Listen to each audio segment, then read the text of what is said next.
బాకీ పట్టకుండా ఎలాంటి రక్తపాతం లేకుండా దేశానికి స్వాతంత్ర్యం సాధించి పెట్టిన ఏకైక నాయకుడు మహాత్మా గాంధీ అని మాజీ రాజ్యసభ సభ్యులు వి హనుమంతరావు కొనియాడారు. మహాత్ముడి 78వ వర్ధంతి సందర్భంగా హైదరాబాద్ అంబర్పేటలో జరిగిన కార్యక్రమంలో ఆయన పాల్గొన్నారు. బాపూజీ చూపిన అహింసా మార్గం నేటి తరానికి ఆదర్శం కావాలని పిలుపునిచ్చారు. జాతిపిత మహాత్మా గాంధీ 78వ వర్ధంతి సందర్భంగా అంబర్పేటలో నివాళుల కార్యక్రమాన్ని నిర్వహించారు. ఈ కార్యక్రమానికి ముఖ్య అతిథిగా హాజరైన మాజీ ఎంపీ వి హనుమంతరావు గాంధీ చిత్రపటానికి పూలమాలలు వేసి ఘనంగా నివాళులర్పించారు. స్వతంత్ర్యం కోసం గాంధీజీ చేసిన పోరాటాన్ని ఈ సందర్భంగా ఆయన గుర్తు చేసుకున్నారు. బ్రిటిష్ సామ్రాజ్యాన్ని గడగడలాంచడానికి గాంధీజీ అహింసనే ఆయుధంగా మలుచుకున్నారని విహెచ్ పేర్కొన్నారు. కులాలు, మతాలు, వర్గాల మధ్య ఉన్న అడ్డుగోడలను కూల్చి భారతీయులందరినీ ఒకే తాటిపైకి తెచ్చిన ఘనత మహాత్ముడికే దక్కుతుందన్నారు. యుద్ధం లేని ప్రపంచం కోసం శాంతి, సత్య మార్గంలో యువత నడవాలని ఆయన ఆకాంక్షించారు.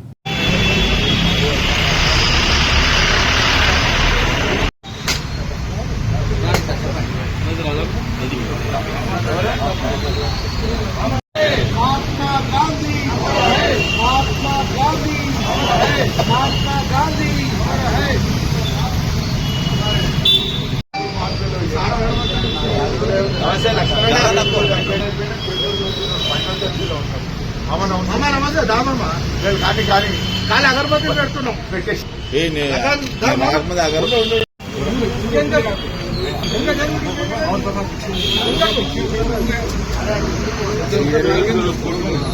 అన్న ఎంకరండి అందరు కొంచెం దగ్గర జరగండి.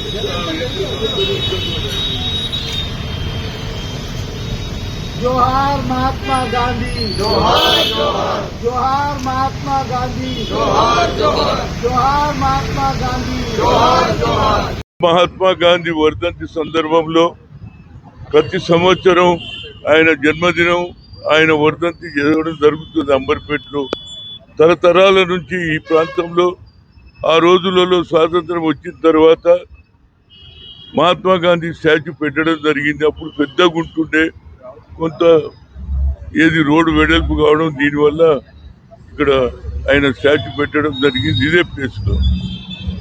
ఇవాళ ఎన్డీఏ గవర్నమెంట్ భారతదేశాన్ని ఒక తాటిపై తీసుకొచ్చి అన్ని మతాలు, అన్ని కులాలు, అన్ని ప్రాంతాలు ఉన్నటువంటి భారతదేశంలో ఒక కట్టె లేకుండా, ఒక తుపాకీ లేకుండా స్వాతంత్రం తెచ్చినటువంటి బ్రిటిష్ వారిని పంపించేసి దేశంలో ఒక్క తాటిపై ఇన్ని జిల్లాలు ఉన్నాయి, ఇన్ని రాష్ట్రాలు ఉన్నాయి, అందరినీ ఏకతాటిపై తెచ్చి యునైటెడ్గా బ్రిటిష్ వారిని ఇక్కడి నుంచి పంపించిన సంగతి ప్రపంచంలోనే యుద్ధాలు చేసి ఆక్రమించుకుంటారు, కానీ ఏ యుద్ధం లేకుండా ఈ స్వాతంత్రం తెచ్చిన ఏకైక మహానుభావుడు జాతిపిత మహాత్మా గాంధీ గారు.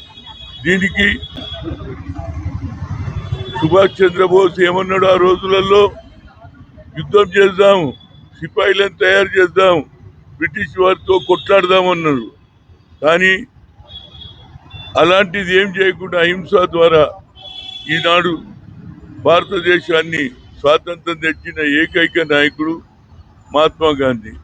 దానికి సుభాష్ చంద్రబోస్ ఆ రోజులలో అన్నాడు, రంగూన్లో 1944లో, ఈయన మహాత్మా గాంధీ కాదు, జాతిపిత, అన్ని జాతులను ఒకతాటిపై తెచ్చినటువంటి జాతిపిత కూడా ఈనాడు ఎన్డీఏ గవర్నమెంట్ ఆయన పేరు పెట్టి బడుగు బలైన వర్గాలకు కూలికిచ్చే కార్యక్రమం పెడితే మన్రేగా ప్రోగ్రాంను కూడా మార్చి రామ్జీ అని పేరు మార్చడం జరిగింది. దీనికి కాంగ్రెస్ ప్రభుత్వమే కాదు, ఇండియా అలయన్స్ అందరూ కూడా దీనికి వ్యతిరేకం ఉన్నారు. దీనికి ఇక్కడ మన రాష్ట్రంలో రాజశేఖర్ రెడ్డి గారు మొదలే తీర్పు తీసుకున్నారు, ఈ బిల్లును మేము అనుసరించాం, దీనికి వ్యతిరేకంగా మేము తీర్పు తీసుకున్నాం.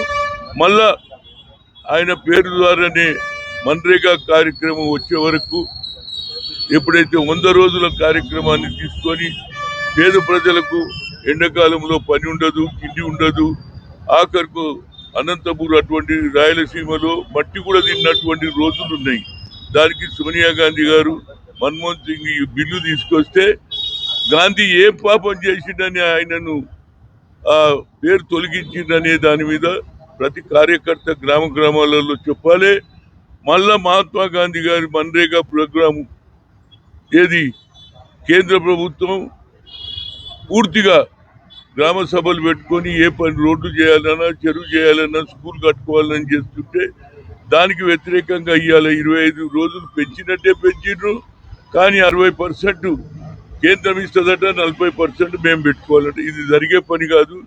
కావాలని ఏది పేద ప్రజల తిండిని కూడా ఒట్టను కొడుతున్నారు. కాబట్టి దీనికి కాంగ్రెస్ కార్యకర్తలు గ్రామాలలో చెప్పి మహాత్మా గాంధీకి అవమానం జరిగింది, పేద ప్రజలకు అన్నం పెడుతుంటే కాంగ్రెస్ ప్రభుత్వం తీసుకున్న నిర్ణయాన్ని, మన్మోహన్ తీసుకున్న నిర్ణయాన్ని వ్యతిరేకం చేస్తున్నారు. కాబట్టి ఈ బిల్లు వెనుకకు పోయి మళ్ళా మహాత్మా గాంధీ రోజు గారు వచ్చేవారు ప్రతి ఒక్కరు కూడా పోరాడాలి.